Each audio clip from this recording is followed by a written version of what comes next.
Okay, everybody, welcome back to the Lechtich Musar podcast. We continue with the Pele Yoeitz, day 14 of Hachseik, page 42 in the art scroll. We talk about one's love for his children.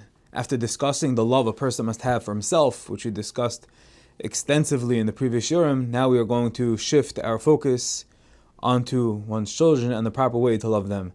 Loving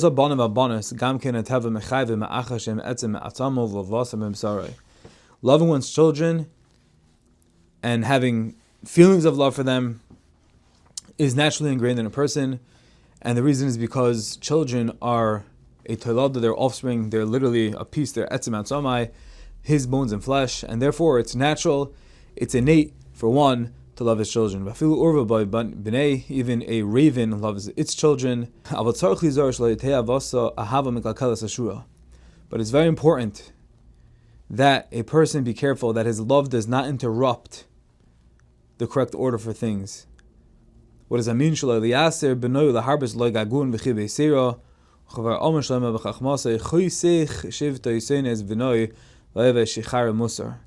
A person has to realize that as much as they love their children, as much as they want to shower them, bathe them, whichever adjective you would like to fill in for love of your children, excessive closeness and love, one has to be wary. Not to say don't do it, not to practice that, not to exercise our boundless love. We talk about how HaKadosh Baruch Hu loves us and we have a mitzvah of the halachta b'derachov.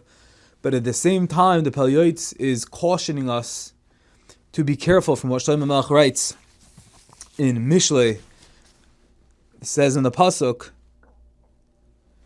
"Choisech shivtoi seine v'noi," that one who spares his rod of direction and guidance hates his child.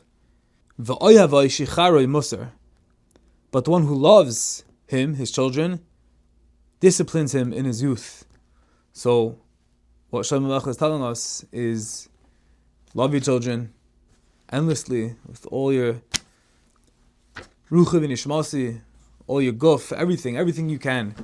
Of course, love them, but don't let that compromise on realizing that we are in a role of responsibility of not just educating, but guiding, prodding our children on the derech hatov yashar, and that requires sometimes not a lack of love, but an extra dose of discipline, of keeping our children in line, and that's something to always bear in mind. The essence of his love, the essence of a parent's love that they should have for their children is a love that extends to the neshamas, which are the source of their holiness and potential, and not merely a physical attachment, which means to say, of course, you should love the physical aspect and take care of them physically, in their guf, in everything they need, their clothing. That's a chiyuv. But it should extend not just on a superficial level, but on their pnimis, on their nefesh, abba, and included in this love is the love for his own spiritual being. Why is that? Because it says that bra mezaka abba, that a son brings merit to his father when he indeed dictates his life to Hashem. So there's a connection, there's an innate connection between a father and son, and when we love our children, it's not just the clothing them, taking care of them, making sure they're well fed, and etc., but it's taking care, tending to all their nefashis, their neshamadike inyanim. As the pasuk says, discipline your son, and he will give you peace, and he will give pleasures to your soul. We see the pasuk tells us beferish in Mishlei that when you discipline your son, he will give you peace, and he will give pleasures to your soul, to the parents. And therefore a person should make it his duty to act towards his children with open rebuke that stems with hidden love. Which means to say, love your children, but at the same time discipline them. And everything must be done in careful calculation according to the specific circumstances and understanding of one's child at every given stage. So as the latach cheshbonin, and while he's still young, and harsh discipline is sometimes warranted, as the pasuk says, foolishness is bound in the heart of youth, then the rod of discipline will distance it from him. Meaning to say, be there to discipline, be there to prod, be there to guide.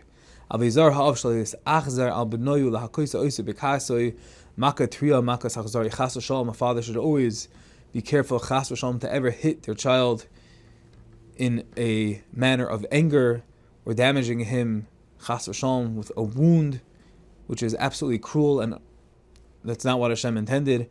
Rather, he should guide him with tenderness and love. Don't strike him between his eyes. As a child grows older, then you understand that your love, your communication with him in terms of discipline has to decrease. You have to let the child grow up, make those decisions himself, and you can't hit your 24-year-old child. That's not the way the system was set up. And furthermore, one who strikes his grown son transgresses the prohibition of lifnei iver, because you're putting your son in a difficult, impossible position, because at that point you lay off, hands off. The son is a grown man, and now your job is just to daven to Kadosh Baruch Hu and give him techach, give him musar, talk to him as a man, don't smack him as a child, even with love. And a grown man doesn't mean necessarily a grown 24-old man. It means a man, a daughter, each according to their intellectual level, their understanding, and their disposition. When they get even older, then just a soft tongue breaks strong anger. And when the child gets older, always be sure when you're in a public place never to treat your child in a disrespectful, degrading manner, to sully their image, because that's only going to backfire. And obviously, if your goal is to be mechanechem and to bring him closer to Kadosh Baruch Hu, more often than not, that's going to accomplish just the opposite. That's going to be marchik, that's going to send the child away from what we have in mind, what we intended.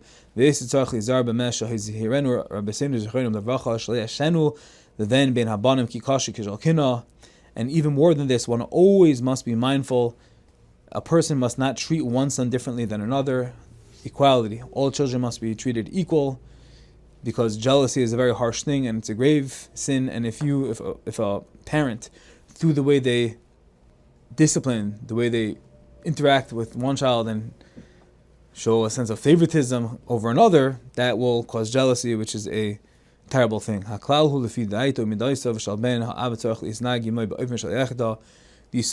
overall principle is the father has to do things with das, with hadracha, with clarity, and be mechanech his children in a way that's appropriate. And if a child will wrong the father should be quick. He should be quick to forgive him. Because does a father want his child to be punished on his behalf? So be meichel the child, wasn't intentional. Make nice, things iron out. Don't hold grudges, especially against your child. Be meichel him. Don't be so exacting with them, hold them accountable for every minor infraction. And sometimes a father or mother has to make themselves like they're a cherish. They don't hear things, they don't see things, they don't say things. You want to just turn a blind eye. You don't constantly want to be saying, no, don't do this, don't do that. It's a very important thing. Harder said than done. But that's the yisoid. And sometimes you even have to subjugate your own will regarding what he wants and expects from his child before what they wish, according to the limited understanding of matters. This is the yisoid that must always be remembered by one who wishes to bring merit onto his soul and the souls of his children. That sometimes, even if you know better, you know from experience, you know because you have long white hairs in your beard and your hair, but sometimes you have to leave space for your children, let them experiment, let them explore, and by that, we will, Be'ez Hashem, be able to be megadol, banim, that are scharim, that are healthy, that are al derech, hayosher, hatoiv, v'ha'emes.